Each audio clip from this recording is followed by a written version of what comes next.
এই দুইটা মুরগি একজন গিফট দিছে।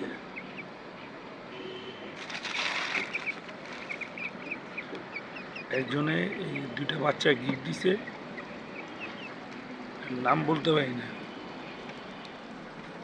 আর এনে আছে সাদা দেশি মুরগি।